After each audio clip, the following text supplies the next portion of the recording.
I will have some sources for you as we get to the end of the class. I wanted to do some talking and then have us have a discussion about magic on a personal level, about what magic, some people had said that they wanted something to do after my last talk. So I want us to have a discussion about that. What do we mean when we say we want something to do, and what is it we want to do? And what are our motivations, and all sorts of things, and what is magic? But first, I just want to do a little talking. Mostly I'll tell you a story. But first, there's a recap. The recap is like, for those of us who did not see the last episode, they do a recap. Very quickly, magic is not illusion. It's not a guy on a stage trying to convince you. Well, we all know, everybody knows that he's not doing magic. It just is magical what we see. Okay, that's our response to it. It is also not hobbits and unicorns and Gandalf the magician and turning a glass into a mouse. Okay, it's not fantasy. I'm also going to add that it's not a prescription, and I will talk about that a little more later. It's not a prescription that you do this, and this, and the magic you want to happen happens. All right. I call it magic because scholars have been trying to find another thing to call it, and nobody can figure out a better name for it. It's magic. Kishuf in Hebrew. Okay.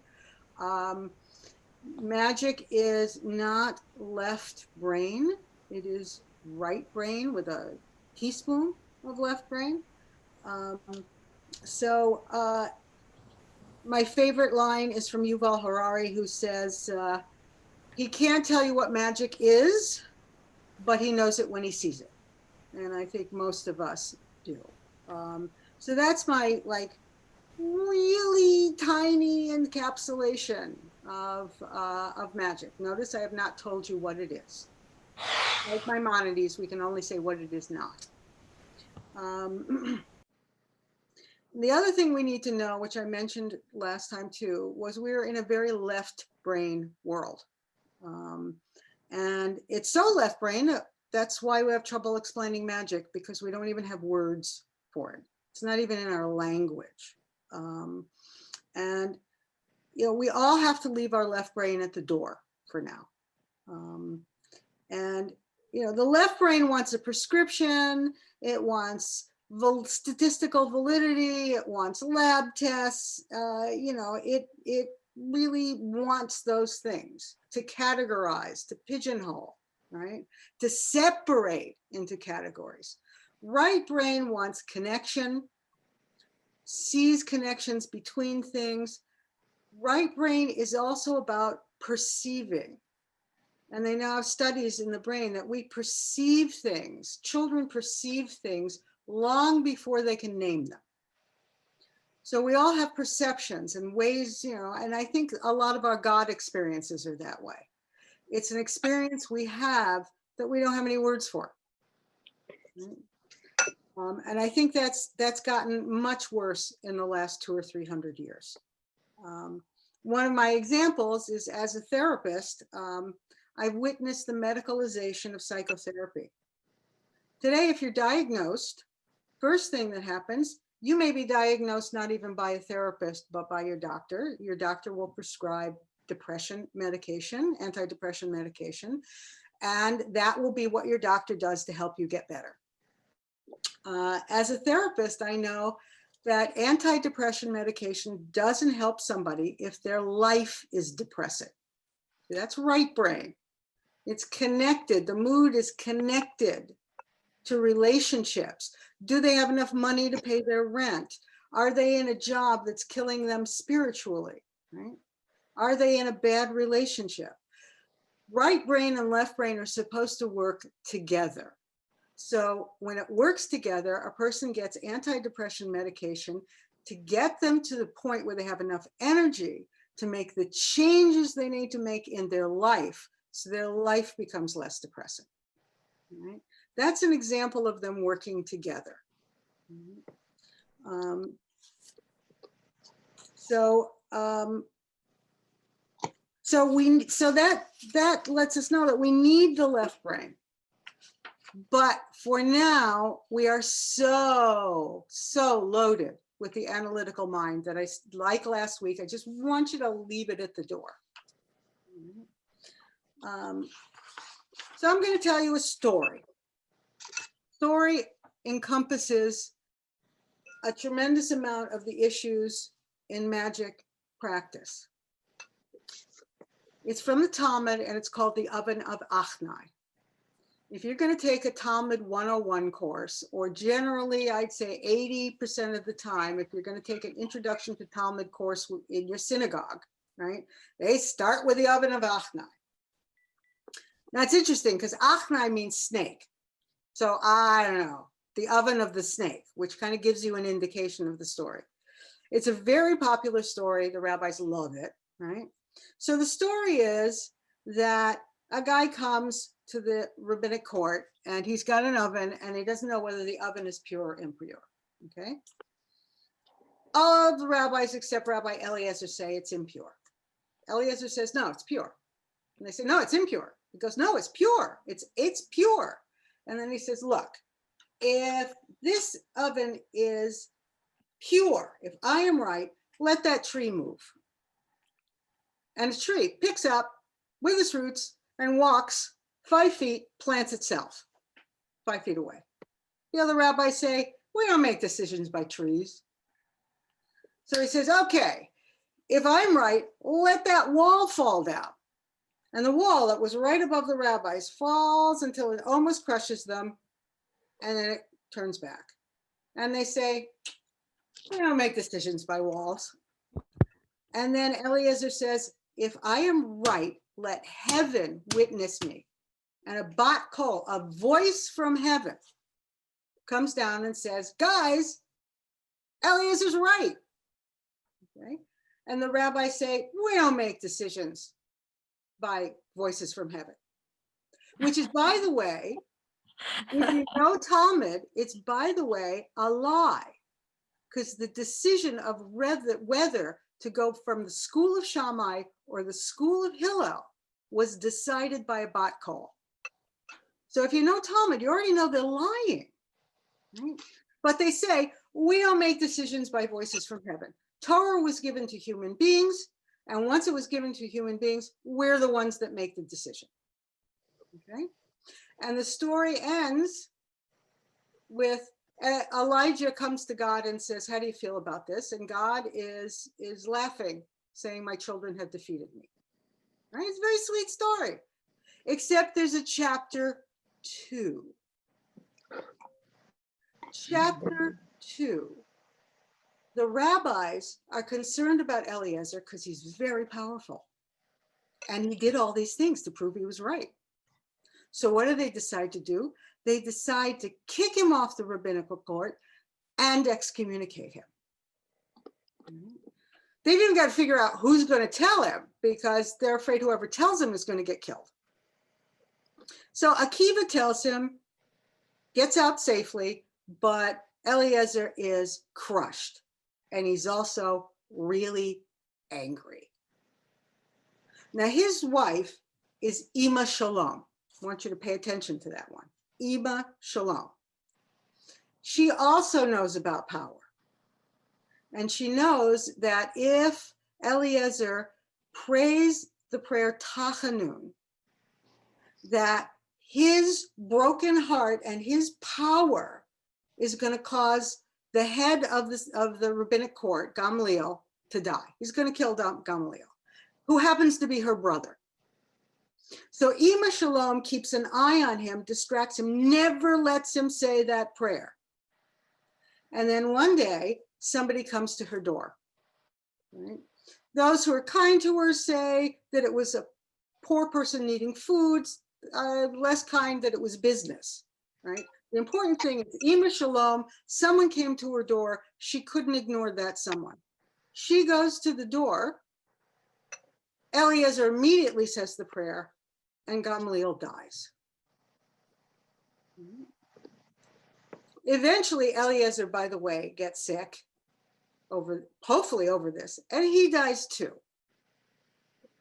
Now, Edward Feld, who I first learned the second part of the story, says that he found an edition of Talmud, and with a slight scribal change, God is not smiling and saying, my children have defeated me.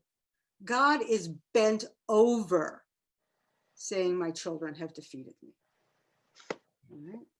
Now, an aside that's not really an aside is Ima Shalom.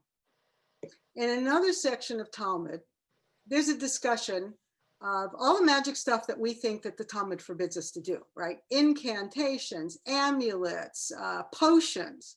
And they're discussing which potion to help which thing. And one of the rabbis, whose name I can't remember, keeps interrupting and says, no, no, no, Ima says this. They say, repeat it 7 times. No, Ima says 12.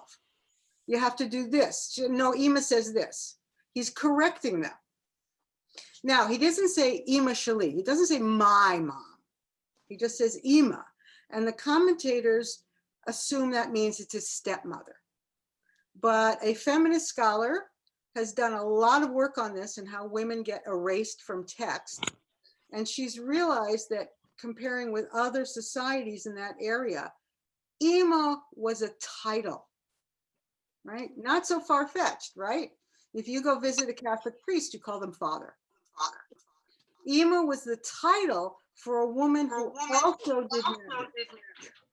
Okay, so there were women who practiced magic. In all likelihood, the people who came to the door for Ima Shalom were people who needed her magic healing, and she couldn't refuse them. This story tells you about magic. It tells you about magic. It tells you about arrogance. It tells you the dark side of it and what you could do. And it also tells you what happens if you refuse to acknowledge that magic exists, right? We don't make decisions by a voice from heaven or a tree. You know, part of me wants to say, what's wrong with you? What's wrong with you? This tree just walked 5 feet. What does it take to convince you of something? It's about power. So there's that story.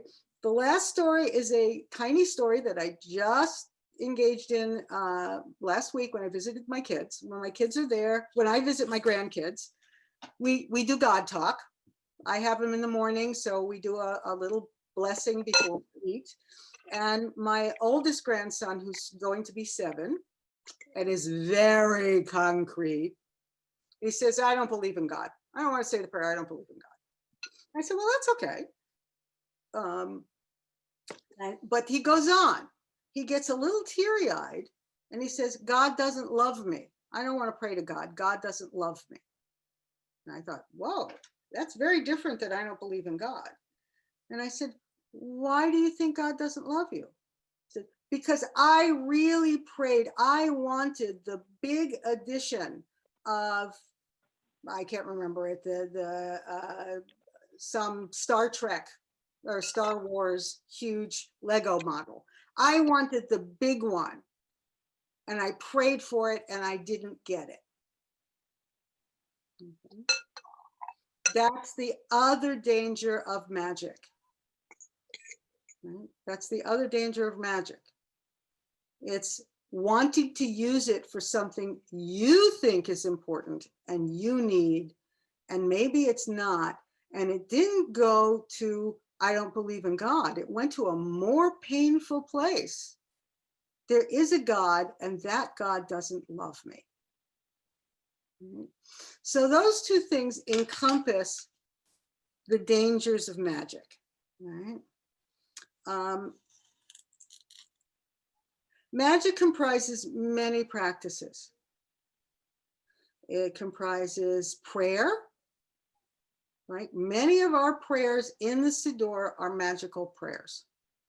They either start out as magical prayers or they evolved into magical prayers. And over the evolution I'm talking about is an evolution over centuries. So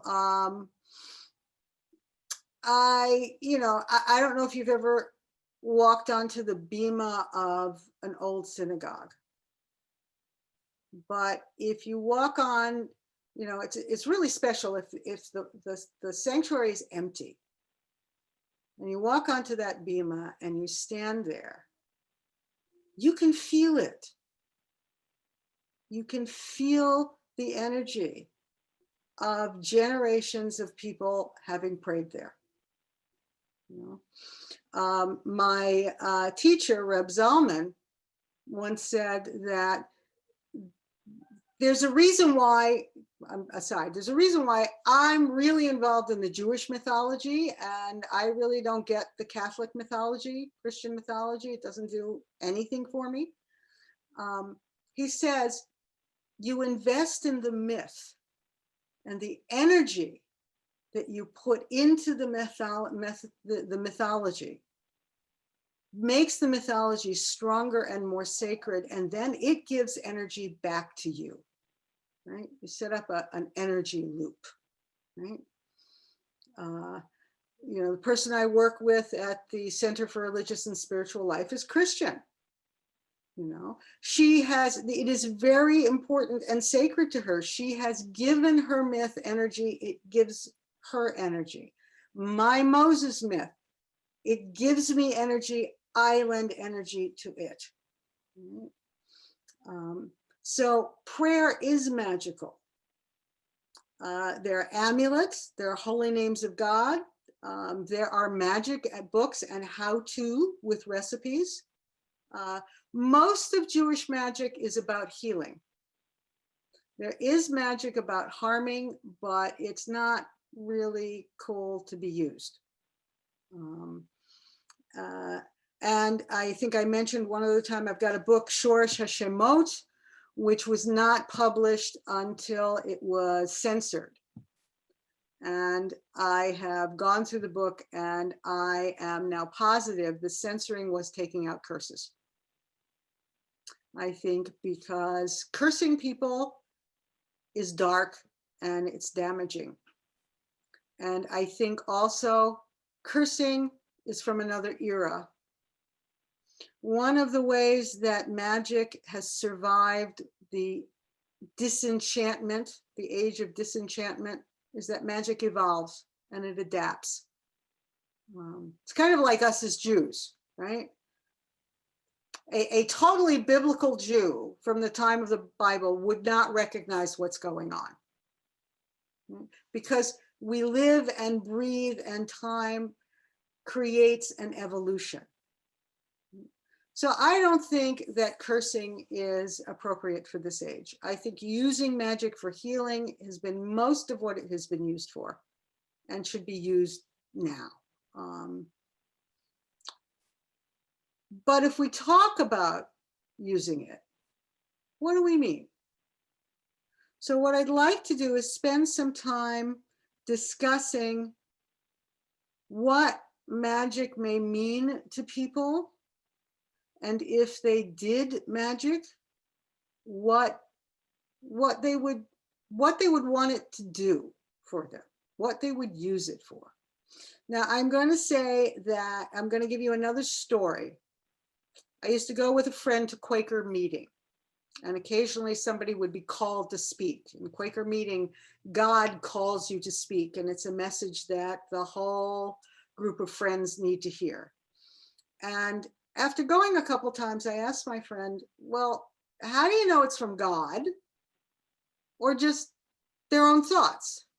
And she said, if they talk more than 5 minutes, it's not from God. So let's be thoughtful in the discussion. I would say if people have a question, a minute or so should be enough to ask the question. If people have a comment or a thought, 2 to 3 minutes should be enough for the comment and thought, just so we can be contemplative and thoughtful about our speaking, and we can make sure everyone gets a turn. And as long as Andrea's hotspot holds out, Andrea is going to be the one that keeps track and calls on people. Okay, so those people who are not visible, I think you can click a blue hand. Is that it? And yeah, they can like press hand. Or chat, or just begin speaking, unmute themselves. I don't, Okay. I think you can just indicate by raise of hands. It looks like Ruth Love wishes to speak. Thank you. So I apologize, Rhonda, for coming in late, but thank you, Andrea, for that link. So because I came in late, I'm not sure if you gave a definition of what you mean by magic. If you did, I apologize. And if you didn't, I was wondering what you mean by magic. Okay. All right. So let me just briefly go over it. Again, I'm going to start with what Yuval Harari. This is not the Yuval Harari who has 15 things on YouTube and 97 books. Believe it or not, there are 2 Yuval Hararis in the world. This is the scholar. He says magic, he takes his quote from the judge from pornography. He says, I can't tell you what it is, but I know it when I see it. One of the difficulties we have is that it's very hard to, we don't have words to describe magic. Okay, Rebecca Lessis, a scholar, tried to call it ritual practices to gain power. But I think most magic isn't about that.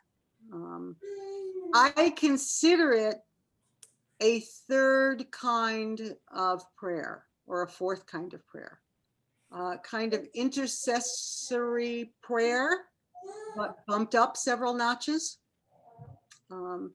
We always had something else, right? We had the personal prayer, we had services, we had sacrifices in the temple, but what else do we have? We had the Urim and Tumim, which I call oracular prayer, which is pure magic. So it's a category that's very hard to describe because in our left brain society, we've never developed a vocabulary for it, and we're just beginning to. And it's not pure cause and effect. So I'm going to leave it there because I will come back to that. So the other thing, Ruth Love, is, and then I posed to people, is not what is magic, but what is magic for you?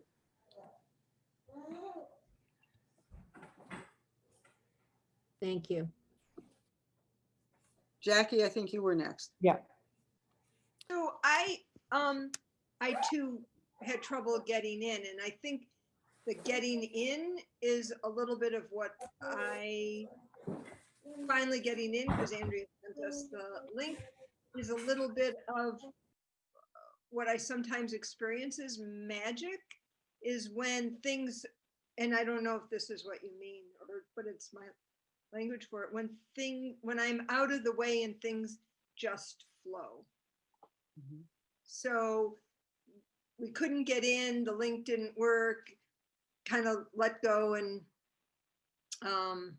but Andrea must have seen that we were trying to get in and then sent us a different link that did work. Or even that Ruth Love called me and said, oh, it's at 7, because I didn't even think it started till 8. So those kinds of, they're not just coincidences that work out, they seem to bring what's wanted into my life in a way that's, you know, without my efforting. The effort is the intention of wanting. So my question is, does that fall into the realm of magic? Absolutely. Magic, you know, last class I talked about 2 anthropologists, actually 3 anthropologists, 2 of whom were male, but also from the 70s and 80s, who went to go study shamans and magic in other countries. And, you know, they were old school, so they were horrified that they got sucked in. And one of them talked about magic as experiential, as, you know, being in the flow is being connected, right? And we use being in the flow. We've got these things. Notice how we're stumbling because we don't have words for it, right? When things are coming to you, right? You're not That's why it's not rituals, you know, to gain power, right? You're not demanding it, right? You are in a flow and you're noticing it's coming to you after being blocked. Or you're connected to the energy of another living thing, right? Plants are very powerful. They're not just powerful when we ingest them, right? There, and that he described, the one anthropologist described a magic rite that happened, you know, it had to happen in a forest, you know, by a particular tree. And if you look at Hasidism, there's a great Baal Shem Tov story, right? He would go to a specific tree, right? And he had a specific prayer. But the story talks about also that people lost the forest, lost the place in the forest, lost the prayer that he said. And one Hasidic rabbi, to heal somebody, said, all I can do is I can tell you the story. And he told the story and it was enough. Magic just doesn't work like we're used to things working. Other questions, comments? Yeah, Anne Marie. This is something I haven't talked about in a long time. And it's happened to me quite often. I think I understand it as I get a flow of energy or I get a feeling about someone, but at least 10 or 12 times in my lifetime, I knew when someone was going to die and they did not know it. That has happened for me. It was very scary in the beginning. I didn't understand it. But it's like a sensitivity that I seem to have of something of the being or something in the pattern, something is off. I have a sense that that happens. And I interpret it as somebody is going to die. The first one that had happened for me, which was very hard, was my daughter's girlfriend, and she was 12. And I just didn't want to deal with it, but I've come to accept it and I've come to understand it, is that I'm sensitive to systems. And Madeline, like you, I am into plants. I get lost when I'm gardening. I don't know what happens. I don't know where the time goes. I just seem to be in the flow of what happens with the plants. I'm shaking a little bit. It was hard for me to talk about this, but I'm assuming that that is magic also. So there's understanding that we are much more than we think we are. You know? I have only had that experience once, and I know that it's very disturbing. I was at Mackinac Island with a friend, and we went to go look at one of the museums, and there was this lovely man there who was the docent, and I just had to get out of there. I just had to get out of there. I was totally freaked out and I had to get out of there and I couldn't even explain it. This is my Quaker friend, so she's used to things not explainable happening. And when we came back the next year, we found out that shortly after he had died in a fire. So there is that, okay? So there's understanding that, you know, we know it's kind of like math. Like there isn't just 4 dimensions, there's 5 dimensions, 6 dimensions, 10 dimensions with string theory, right? It's not just 5 senses and maybe a 6th sense. There's a 7th, an 8th, a 9th, a 10th. So the other thing is cluing into your intuition. If you walk past a store and you see a box of tarot cards and you have to come back and look at it, and you're starting to think about it, don't let the left brain talk you out of it. Pick them up, play with them, take them home with you, okay? Talk to your plants, meditate in front of your plants. We are so left brain that anytime some of this stuff comes up, we have the logic part of our brain shouting us down. And you need that part of your brain. Okay, You need that part of your brain because the right brain, well, I talk about it with Judaism, right? Strict orthodoxy brings about total stagnation. Right? Mysticism without anything to control it brings about insanity and chaos. Right? So we need both, and the both are in tension. So part of our brains, also modernity, doesn't like us to be in tension. It'll try to resolve it. But you start to listen to those voices that we have no names for, right? We can even say a sixth sense, right? But we end at 6. So that makes it very hard to deal with. But yes, it is all part of the magical experiential world. Other comments? Yes, Hadar Grable has a comment or question. I totally hear what you're saying about sixth sense, and I even have a description that for my experience that I call level 7 experience, and that's kind of like what Anne Marie was talking about. I've had that foretelling of someone who is going to die on 3 occasions. For me, it was like an indescribable light around them. There was just something that, and they died the next day. And that's happened 3 times. And so I don't see a distinction between magic and experience on those levels. What's the difference? Okay, so magic, what we're talking about is we're talking about, again, this language problem, another world.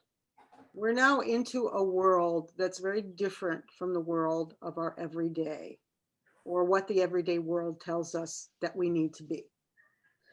Within that world, there's things, there's intercessionary prayer. Okay, the Hebrew for it is Yosher, Malitz Yosher. It's somebody who, gets trained to do intercessionary prayer for someone. There are actions that we take. So, I have a special list of people I read Psalms for. Am I saying I am going to read these Psalms to cure these people? No. Am I saying, well, I'm reading these Psalms, but I have no interest in them helping cure these people? I'm not saying that either. I wish I could tell you what I'm saying. It's somewhere in between those two, right? That I can't even describe to you. But it's a practice that, again, easily 1,500 years old, maybe more, of saying Psalms. Okay, so then you would say magic is more intentional, and what I'm experiencing on a level beyond the 5 senses is more random. I'm not making it happen, it's happening to me. I think you're flowing. Now, let's put it this way. You're in a boat and you're flowing in the stream. Magic is trying to have at least one oar. Right? Not enough it's not going to fight the current, right? But maybe it's going to maneuver and steer a little bit. Okay. We are having a talk about something that has no vocabulary. So nothing any of us say is going to feel like it's quite got it. Right? So let's take it one step further. I have a friend who's a rabbi and a shaman. Had been a computer engineer, right? Feet on the ground, but he has this gift, and he has people who will call him if they have a person that they love who's dying, who's really suffering, and the person just can't let go. They talk to him. He has a practice. He's a specific thing that he does. He goes into a deep trance, right? He joins with that person to guide their soul across the threshold. Right? Mostly these are people, he doesn't meet them, but he goes on a different plane. Right? He's not making them die or trying to keep them from dying. He's just rowing a little bit with the current. Okay, I think I get the different, the nuance, the difference. Yeah, thank you. Thank you. Yeah, Wendy, go ahead. When I first hear the term magic, I often think about my grandfather, who was a magician. He was a dentist, but he also was a very active magician and a jokester and a punster. And I think what he did was he tried to trick people. And that's not really, I think, what magic is. But what magic resulted was people wondered. They wondered, how did that happen? So it's getting me to think about how I've always wondered. And my favorite book from my young years, and it remains so, is Rachel Carlson's The Sense of Wonder. And I try to walk through the world that way, going, wow, why? Huh? Just being very observant. And I like to share that with people. I like to say, look, and they go, oh, what? So I feel kind of blessed, and I'll just say here, Rhonda and I have worked together, and I think a lot due to her. That's enhanced my appreciation for the awesomeness of life. And I think in some ways that is occurring to me as I'm listening to you, Rhonda and everyone else who's spoken, I started to think about whether this time of pandemic has some moment of odd magic in it. And I'm just going to have to think about that a little bit more. I don't know if you've addressed that, Rhonda, in earlier Shabbats, or this is new, this magic theme. So that's all I'm going to say now. So the idea of magic as magic and magic as really good illusion is even in the Talmud, right? So we're talking 1500, 1800 years ago, about the rabbis would permit an illusion, a magical illusion. See how complicated it gets? You can make someone think there's a cucumber field, right? To demonstrate to them, but if it's not really a cucumber field you've made and it's just illusion, that's okay. Because they are close. And I think you've hit it. That sense of wonder, right? That sense of wonder. I don't watch magicians on television because the magic isn't there. But I watch them on stage, right? And that, your mouth, But what they're trying to do is they're trying to mimic magic, right? We mimic magic in modernity without having a sense of what it is we've been trying to mimic. Do I think that there's magic going on in the pandemic? Well, one of my little lessons was on an amulet and a magical rite to defeat the plague.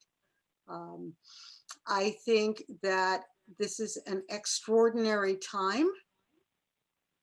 And I think extraordinary times, if you are not struggling to survive, extraordinary times give you permission to start thinking of extraordinary things. And it's okay.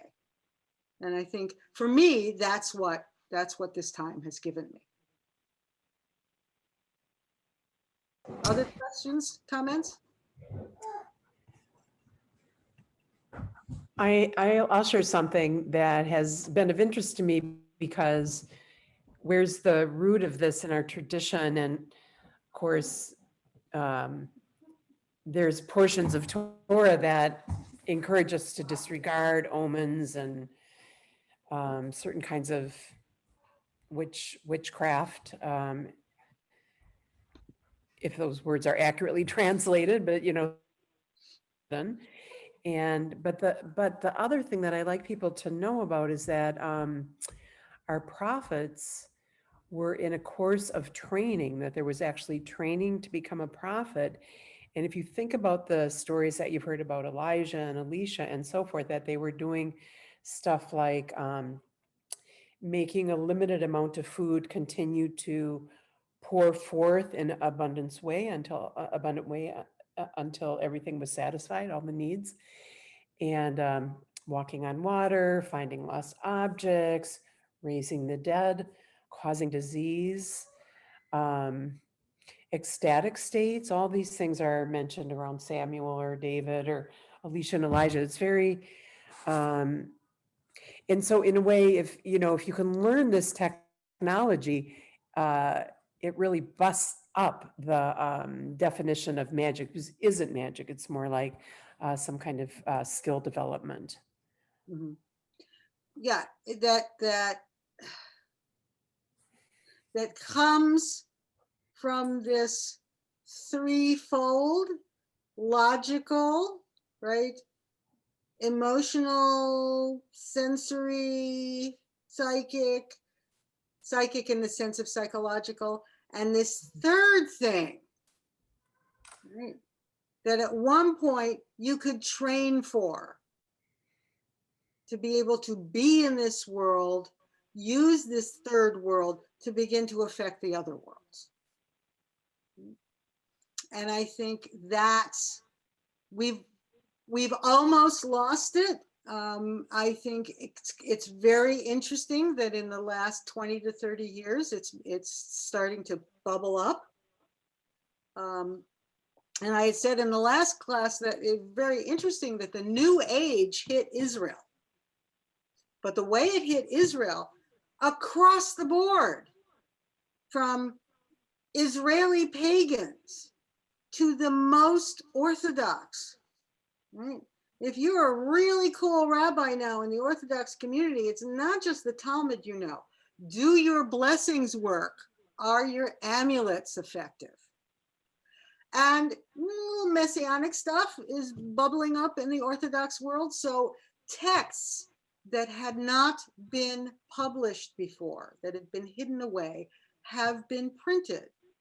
The text I used, Shoresh Hashemot, I couldn't find my way through 3/4 of the magic stuff without that reference. And it didn't exist 20 years ago. They had it, they wouldn't show it to anyone. So something is bubbling up, as it does, because magic survives. The magic that we work with and create, the magical system that we create now, is not going to be the magical system of the Middle Ages. And that wasn't the magical system of the Talmud, which was not the magical system of the Bible.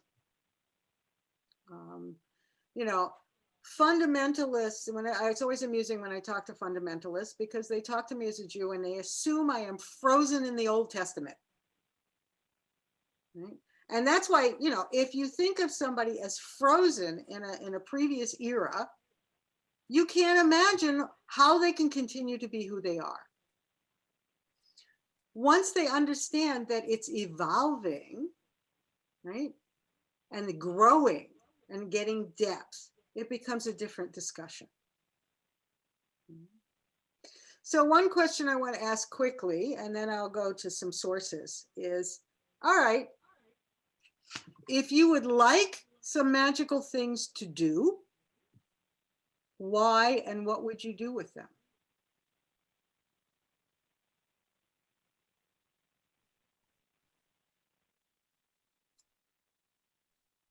I mean, we're all here because we're really interested in it. And I venture to say very few of us are reading the very thick, historic, scholarly tomes about magic. if you could do magic, what would you do?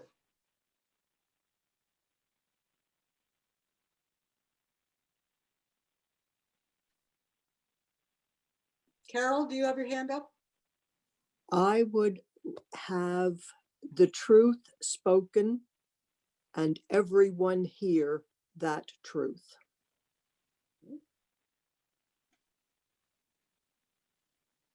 Anyone else?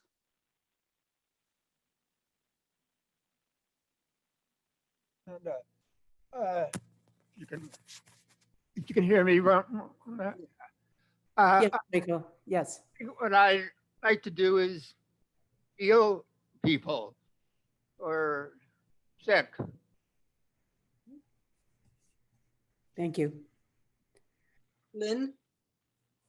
I don't think that I would know ahead of time what I would do because it's Mhm. magic that I don't know yet. But I think that if I had a true connection, I would know what to do with it. I don't know. Thank you. And Hadar, and then Madeline, and then Mariette. Hadar, please unmute yourself. I am very afraid of this. It's not superstitiously afraid, but I wouldn't go there. It's too scary. It's too scary for me. So I wouldn't want to invoke magic for something. I would rather pray for it. So that's where I am about it. Which could be the same thing.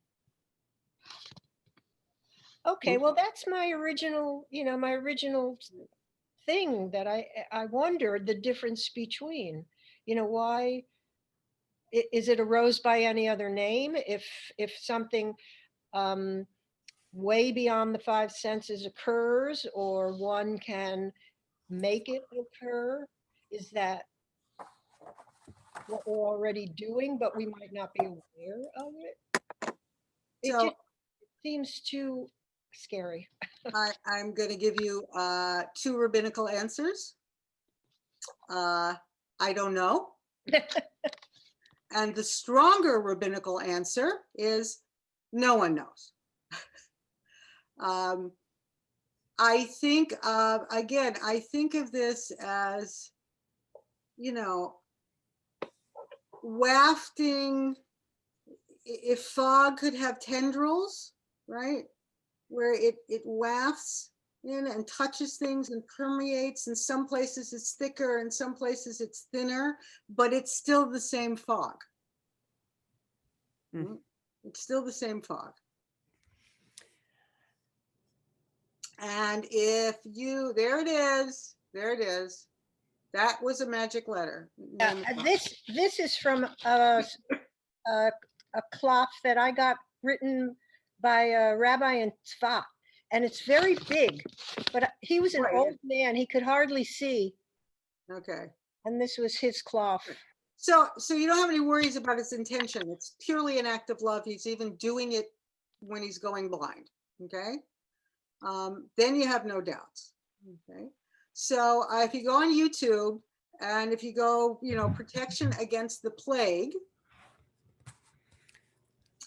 you should get a couple of videos.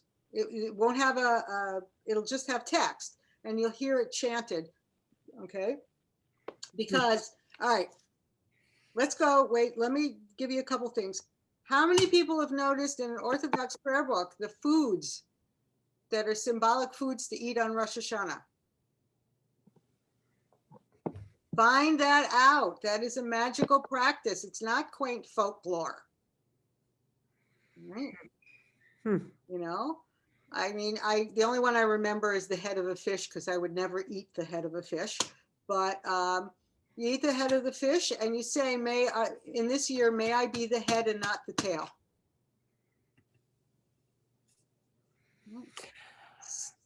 Rhonda, my friend.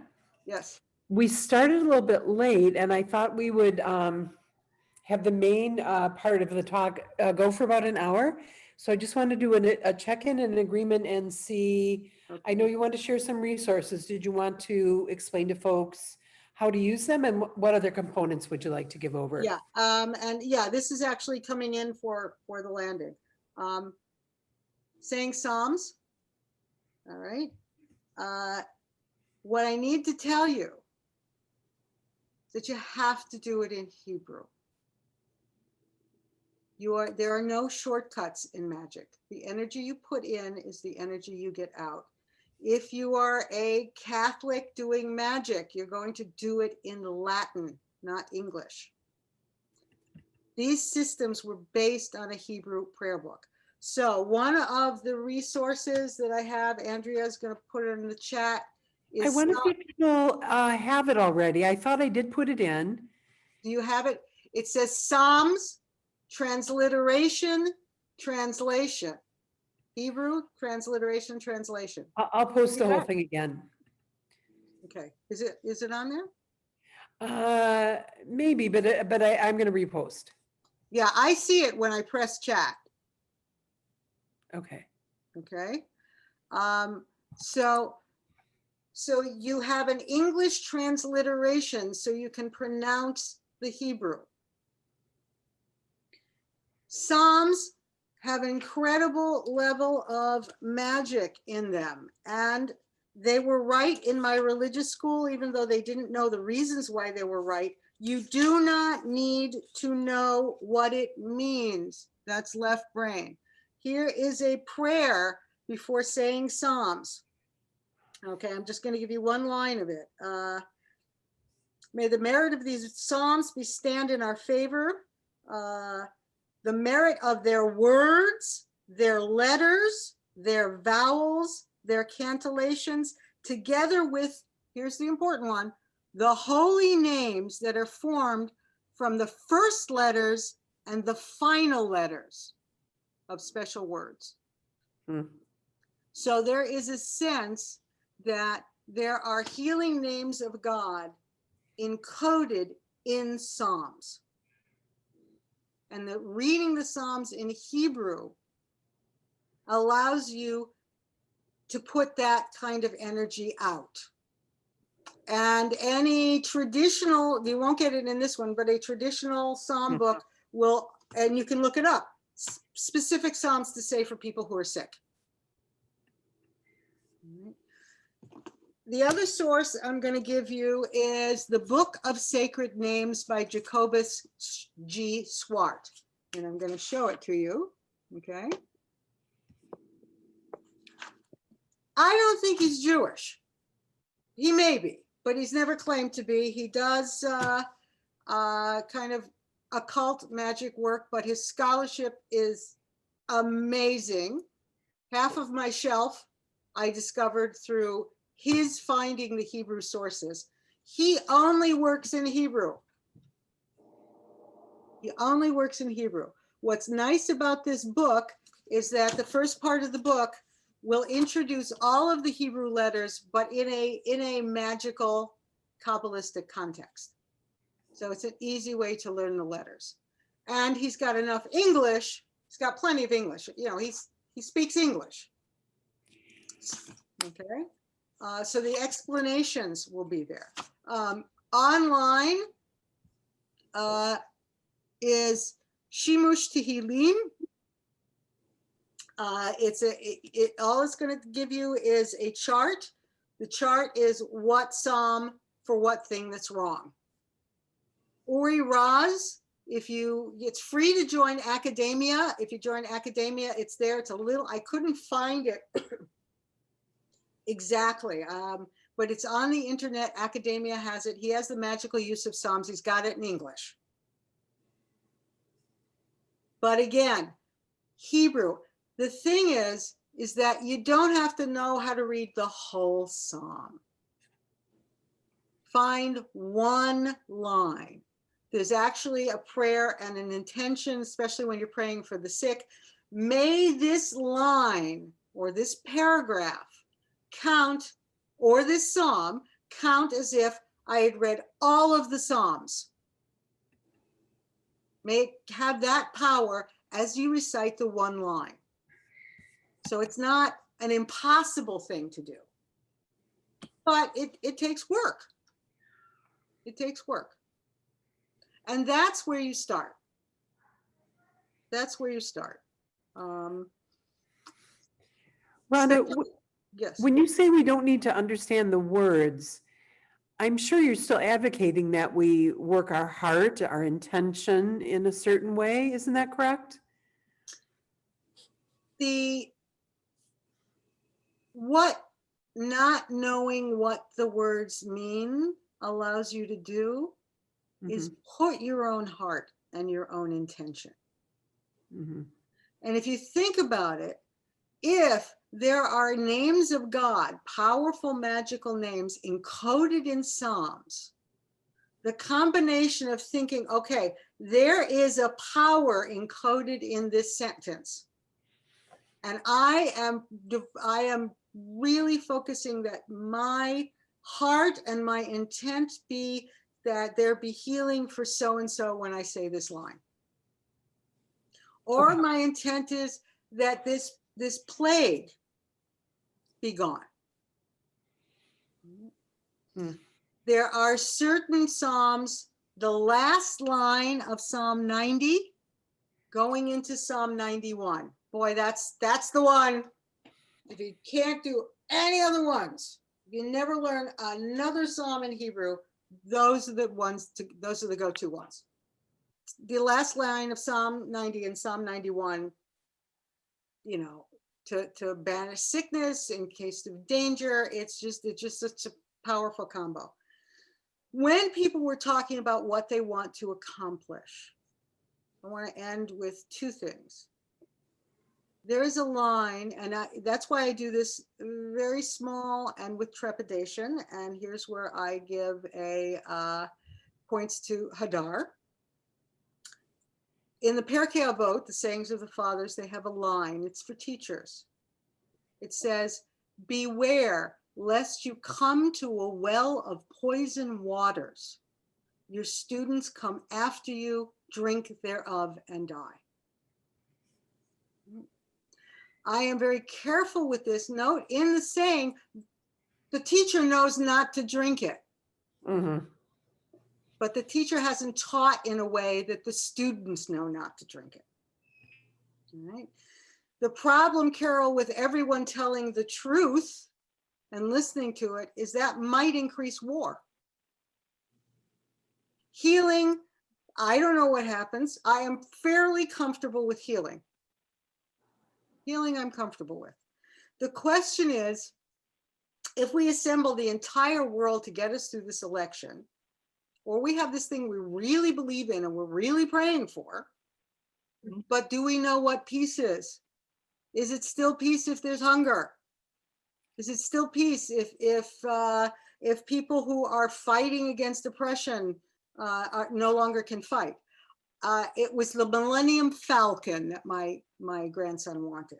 We have to beware of Millennium Falcon syndrome. That's what the spiritual autobiography is for, is to be very clear of your intent and to try to imagine what the implications of it are. Rabbis gathered in the 70s to put the curse of the lash on the mayor of Arad because he allowed mixed swimming in the community swimming pool.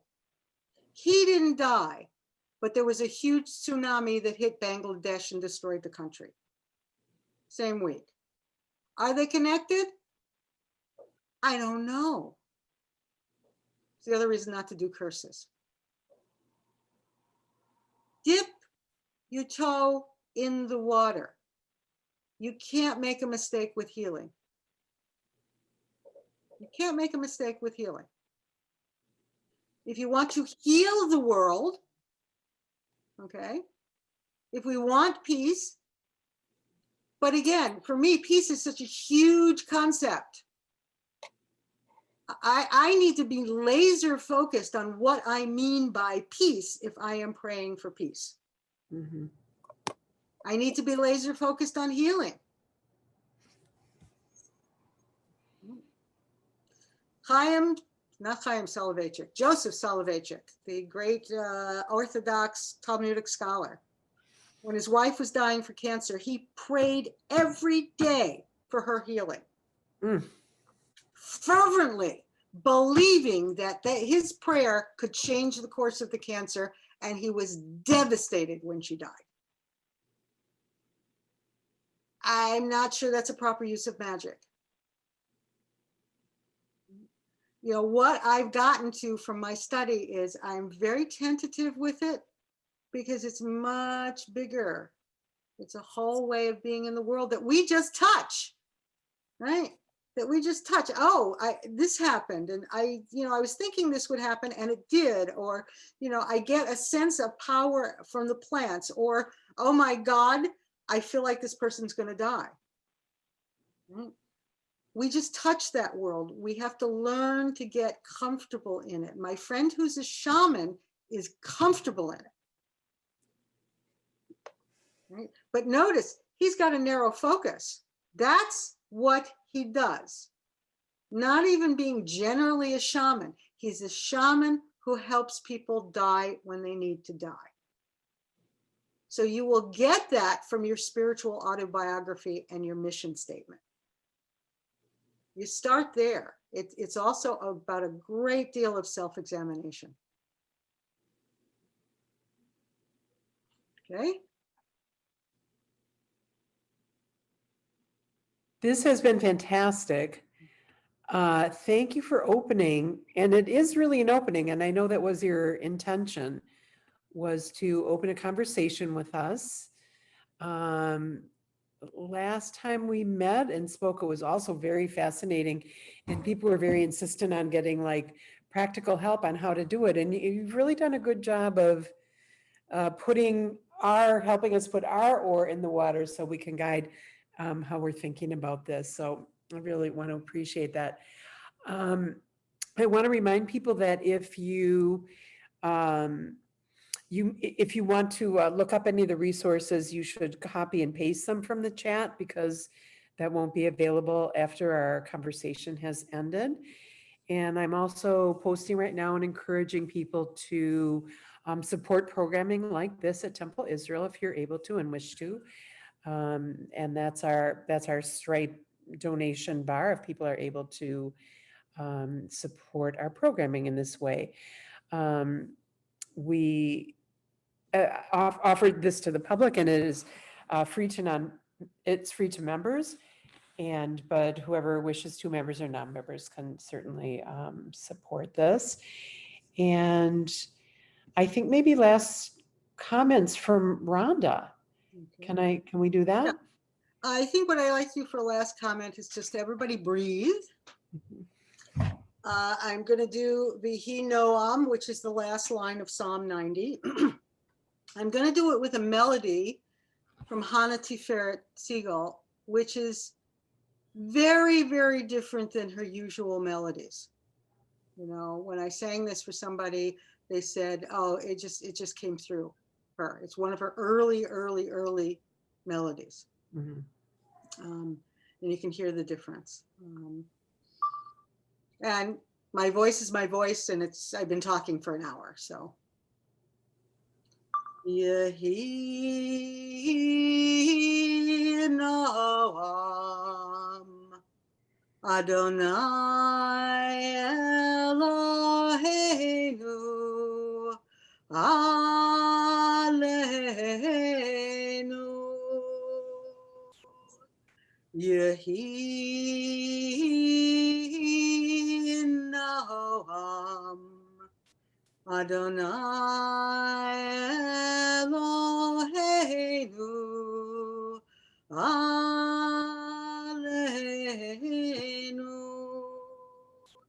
Umaseh Yadeinu Konena Aleinu Umaseh Yadeinu Konenehu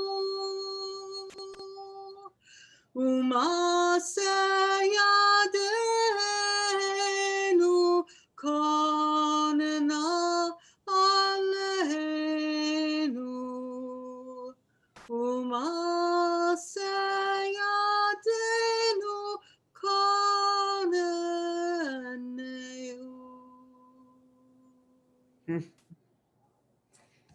Shavua Tov, everyone. Good. Goodbye. Yeah, thank you. Yesher koach. Yeah, Yeshikoach. Thank you for joining, Okay. everyone. Thank you for coming. Thank you.